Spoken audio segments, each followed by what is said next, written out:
Everywhere we go in Chicago, it feels like every community has its food. If it's Greektown, you've got a gyro. If it's Little Village, you've got tacos. It's really kind of neat because it feels so representative of the community in a certain way. How did that come to be?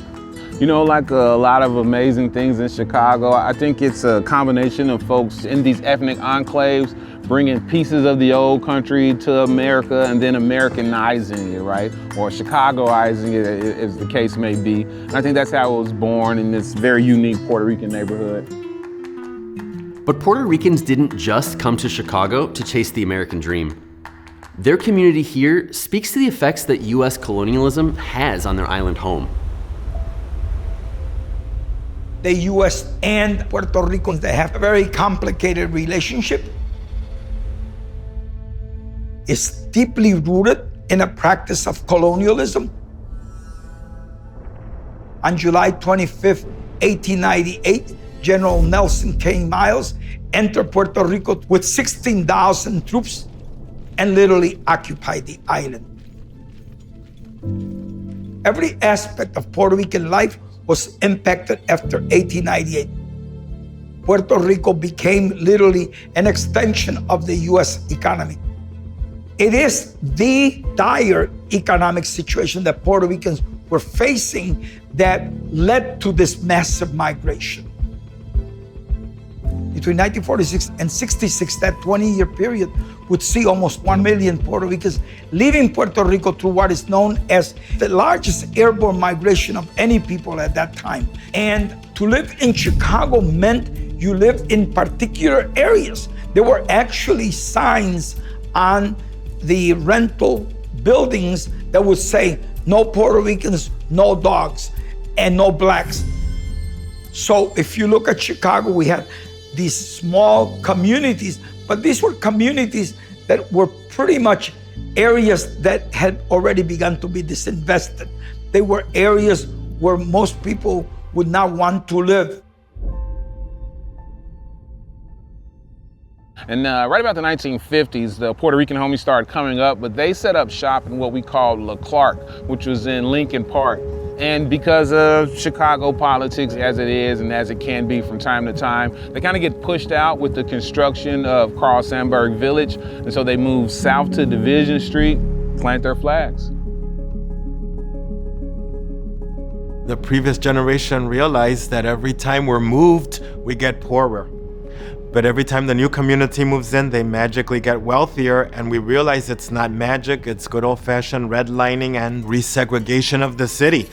So what we decided to do is try something different, and in Spanish we call it plantando bandera, which literally means planting a flag to create a zone of stability where we can cure ourselves from the problems of poverty and expand, and the only way you can do that really is to stabilize. What better way to do it with these two huge steel flags, 59 feet tall, 56 feet wide. It is a flag that was made to last for 500 years. There was a long time where the United States made the Puerto Rican flag illegal to fly in Puerto Rico. And so now, like, when I see this flag, it's like taking back control. It's almost like our ancestors letting us know this is important. Dealing with Puerto Rican identity, we have to go back precisely 500 years ago with the Spanish conquest of the Taino indigenous people of Puerto Rico. The Puerto Rican identity as such is forged in the heat of resistance against Spanish colonialism and against Spanish domination. These people were actually practicing and envisioning a different kind of relationships, more organic, more rooted in people's reality. And in many ways, that's what we're attempting to do. We began to demand bilingual education, began to demand better housing, began to demand equity in healthcare. That reaches a high point in 1972-73 when we began to create the Puerto Rican Cultural Center to literally serve the socioeconomic needs and cultural needs of our community. Today, the Puerto Rican Cultural Center serves even more needs of the community.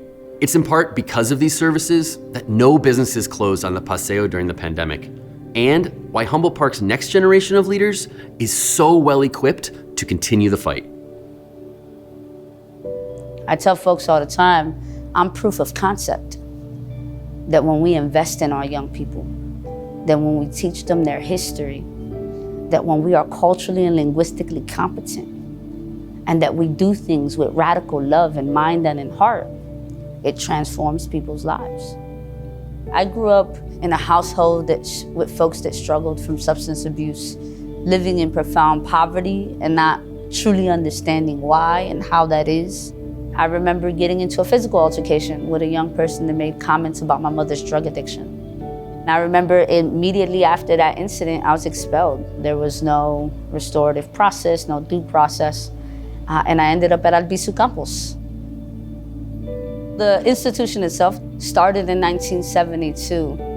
There was a study done by folks at UIC, and what that study found is that 70% of Puerto Ricans were dropping out by their second year of high school. And there were several reasons why they were dropping out. One of the most profound in the study said, teachers hear me, but they don't see me. And one of the second things was, I am learning, but never about who I am. That institution taught me what it meant to be a Puerto Rican in the diaspora, more importantly, a product of colonialism. And it was through that political framework and through that consciousness building that allowed me to become an agent of change in my community and to ultimately organize, not just for the sustainability of our community, but for the improvement of our community. In the Bible, it says, a people without a vision will perish. As a community, we're implementing a vision to bring about, obviously, economic investments, economic development, small business practices, all of those things that have to do with creating wealth in the community. That is why, for us, doing the work that we have done in Humboldt Park has been so important, because we were able to organically develop this area, literally from a slum, from a ghetto, into a community that's vibrant, dynamic, and that really invites people to celebrate Puerto Rican life and culture.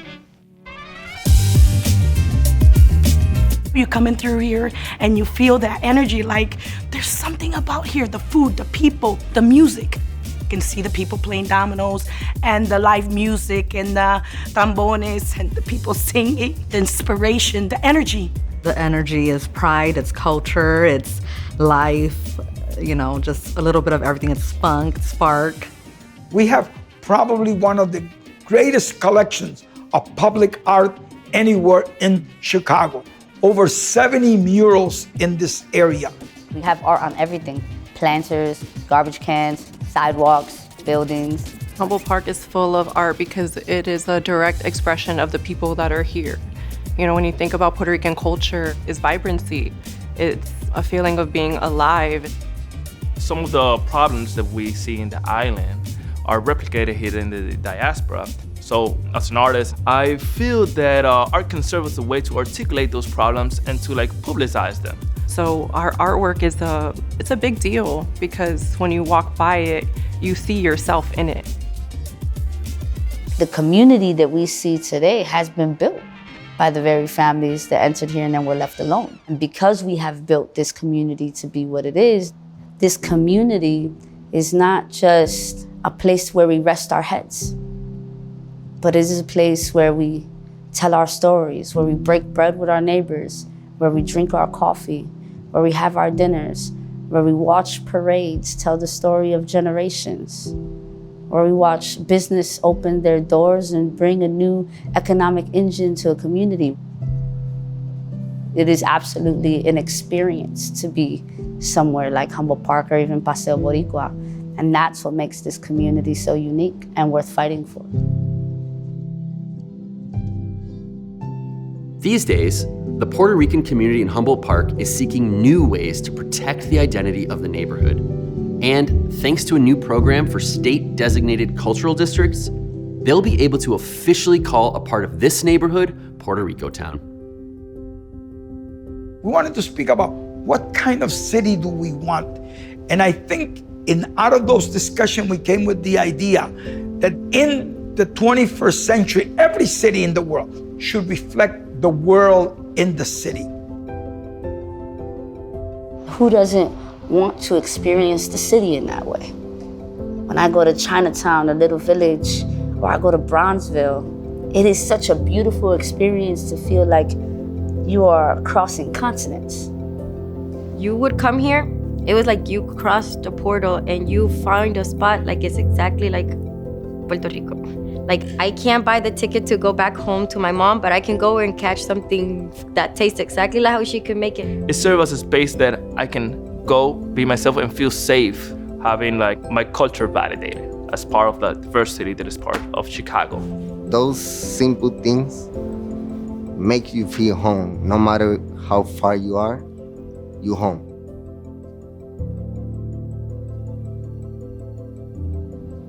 The largest steel Puerto Rican flags are not gates to keep you out. They are welcoming markers. You're going to hear the rhythms of Afro-Caribbean bomba. You're going to engage and see and read poetry and murals that tell you the experience of Puerto Ricans across the world. And you're gonna smell probably some of the most amazing food in the world. Because our food is a combination of many different people. Our Afro-Caribbean roots, our Taino ancestors, and our Spanish blood. And our ability to create a cuisine that allows you to experience multiple continents in one dish. Talking about the good, the bad, the ugly, and the beautiful. The story of resistance. All of that can be felt in just a mile stretch in Humboldt Park.